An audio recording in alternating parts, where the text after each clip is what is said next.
Detective Archive.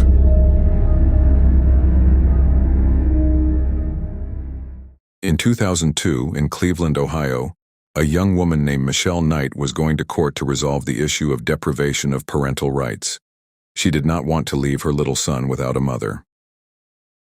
On the way to court, Michelle met an ordinary-looking man, Ariel Castro, at a grocery store, who offered to take the young lady to the designated place. The girl, feeling completely safe, followed him into a dirt-stained pickup truck. According to Michelle, Ariel was a wonderful and calm man. He was always telling her about his little puppies that his dog had recently brought home. He offered Michelle to take one of the puppies for his son. When she crossed the threshold of the house where Castro lived, the girl found herself in a cluttered room without furniture. She did not even imagine that she would spend the next 11 years of her life in this terrible place. The man raped her, beat her, and kept her in chains. He waited for her at the door, checking how much she could be trusted, put a motorcycle helmet on her, and gagged her with a dirty sock so that none of the neighbors could hear Michelle's screams. Almost all the time, the doors and windows of Ariel Castro's house were boarded up. Ariel liked to tell the girl that no one was looking for her, that no one needed her. That was true. Everyone simply decided that the young mother had run away from responsibility. Later, Ariel Castro kidnapped 2 more girls. They were Amanda Berry and Gina DeJesus. The kidnapper had a completely different attitude towards them. Both parents and relatives were looking for these girls. Ariel Castro even knew Gina's parents. They lived just a couple of blocks from where their daughter was imprisoned. Ariel Castro helped put up flyers with Gina's photo, participated in the search for the girl, and then returned home and tortured the captives. Michelle was pregnant by her tormentor several times, but none of their children were destined to be born. Ariel, having learned about the pregnancy, beat the girl and starved her.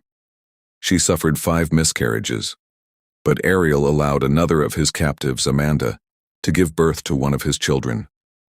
Michelle delivered the baby.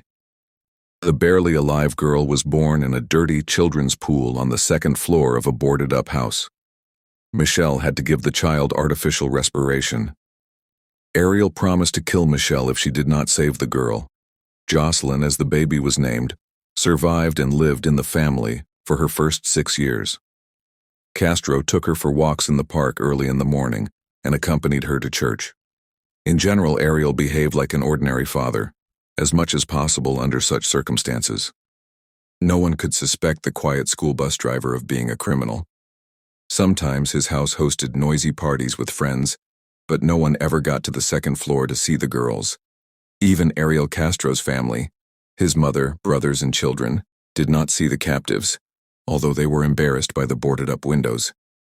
Only in 2013 did the captives manage to escape, when Ariel Castro, perhaps on purpose, forgot to close the front door. On May 6, 2013, Castro's neighbor heard women's screams coming from Castro's house. The maniac himself was not home at the time. The neighbors helped the girls get out and called the police. All 4 captives were rescued and hospitalized. Michelle spent several months in the hospital. She weighed only 38 kilograms. For years, the girls' diet consisted of expired food. For some time, doctors doubted that they could save her because of the development of stomach diseases, but the treatment gave results. Michelle also developed a serious allergy to any very strong smells, since the house was always moldy, dirty, and humid. In addition to all this, she went deaf in one ear. After recovering, Michelle tried to find her son with the help of the FBI. At that time, he was already 14 years old. The son was adopted by foster parents, and he knew nothing about the existence of his biological mother. Michelle did not tear her son away from his family. She established contacts with the boy's new parents in hopes that someday she will see him not only in photographs. Ariel Castro was sentenced to life imprisonment without parole, plus an additional 1,000 years in prison.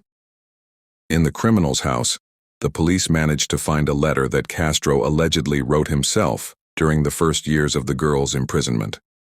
There he confessed that as a child his parents had cruelly abused him and that his uncle had raped him. A month after his imprisonment, Castro hanged himself in his own cell. After her release, Gina DeJesus returned to her normal life. She graduated from high school, got her license, and started driving the car her grandfather had promised to give her before the kidnapping. The relative kept it in case his granddaughter returned alive. Amanda Berry was able to raise her daughter in a healthy and safe environment. She continued to communicate with Gina, and in 2017 the girls published a book, Hope, co-authored with 2 reporters. The girls also provide various assistance in informing about missing persons. Michelle Knight changed her name. On the 3rd anniversary of her release, she got married and opened her own restaurant, as she had once dreamed of. Her son, to whom she was rushing on the day of her disappearance, was adopted by a foster family, and Michelle made a firm decision not to involve him in this terrible story until he becomes an adult. At the same time, she wants to take in foster children, since she cannot have her own. Under her real name, she wrote 2 books, Finding Me and Life After Darkness. She lost contact with Amanda and Gina, focusing on her new life.